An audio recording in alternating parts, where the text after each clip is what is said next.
Divya creation में आपका स्वागत है। आज से हम प्रारंभ कर रहे हैं श्रीमद् भगवत महापुराण की वो दिव्य कथा जो केवल ज्ञान नहीं, भक्ति और मुक्ति का अमृत है, जहां हर शब्द भगवान श्री कृष्ण की लीला को प्रकट करता है। महर्षि वेदव्यास, जिन्होंने महाभारत जैसे महाग्रंथ की रचना की थी, जिन्होंने वेदों को 4 भागों में विभक्त किया, उन्होंने जब ये सब कार्य पूर्ण किया तो भी उनका हृदय संतुष्ट नहीं था। उनके भीतर एक अजीब सी शून्यता थी। व्यास जी ने आत्ममंथन किया, मैंने इतना लिखा पर शांति क्यों नहीं? मन के भीतर ये प्रश्न गूंजता रहा, क्या मेरी रचनाएं अधूरी हैं? तभी देवर्षि नारद मुनि प्रकट हुए।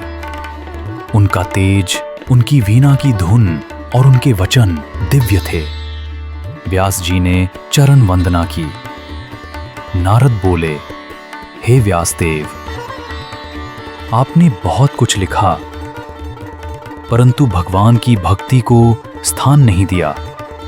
आपने श्री कृष्ण की लीलाओं का संकीर्तन नहीं किया। यही आपके मन की अशांति का कारण है।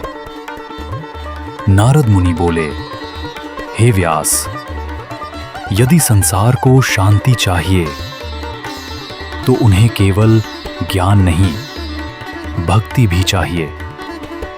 केवल तत्व नहीं, प्रेम चाहिए, और वो प्रेम मिलेगा श्री कृष्ण की लीलाओं के माध्यम से। वो कथा कहिए जहां गोविंद स्वयं नायक हों। महर्षि व्यास ने नारद के उपदेश को श्रद्धा से सुना। अब उन्होंने ध्यान किया और उनके हृदय में श्री कृष्ण प्रकट हुए। उन्हीं की प्रेरणा से उन्होंने भागवत महापुराण की रचना का संकल्प लिया।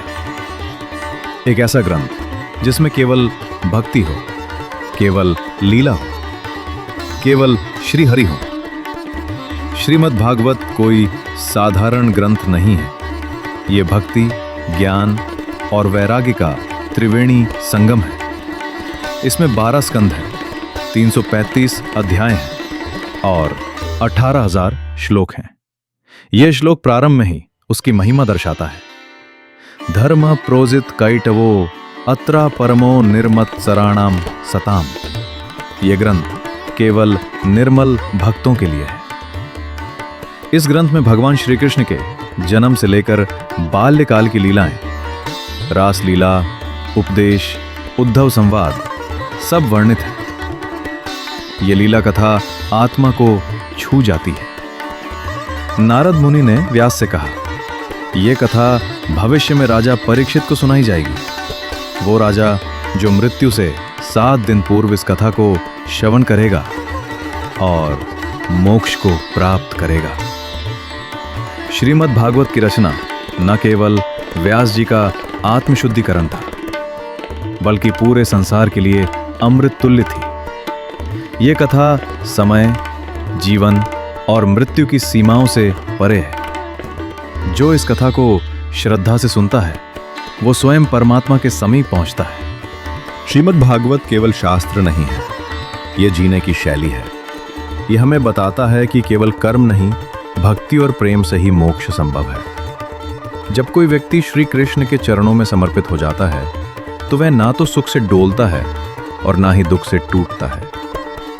इस कथा में वृंदावन की गलियां हैं, गोपियों की आत्मा में घुला प्रेम है, बाल कृष्ण की लीलाएं हैं और उस भक्त का विरह है जिसने भगवान को एक पल के लिए भी खो दिया।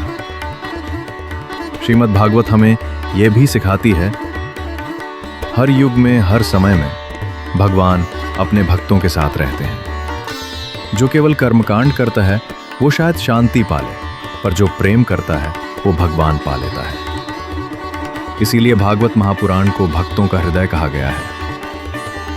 भक्तों, श्रीमद् भागवत की उत्पत्ति केवल एक ग्रंथ की रचना नहीं थी। ये सच्चे प्रेम, निष्काम भक्ति और आत्म उद्धार की यात्रा का प्रारंभ था। इस ग्रंथ को सुनना, पढ़ना और जीवन में उतारना, यही सच्ची भक्ति है। श्रीहरि की कथा केवल कथा नहीं, चेतना है। ये चेतना आपके जीवन को बदल सकती है और इसलिए हम लाए हैं श्रीमद् भागवत की ये दिव्य श्रृंखला। अगले एपिसोड में जानेंगे कैसे हुआ ब्रह्मा जी का जन्म, कैसे उन्होंने सृष्टि की रचना की और कैसे हुआ उन्हें भगवान श्री हरि का साक्षात्कार। अगर आपको ये कथा भावुक और प्रेरणादायक लगी हो तो कृपया चैनल को सब्सक्राइब करें और आगे की दिव्य कथा के लिए जुड़े रहें। राधे राधे।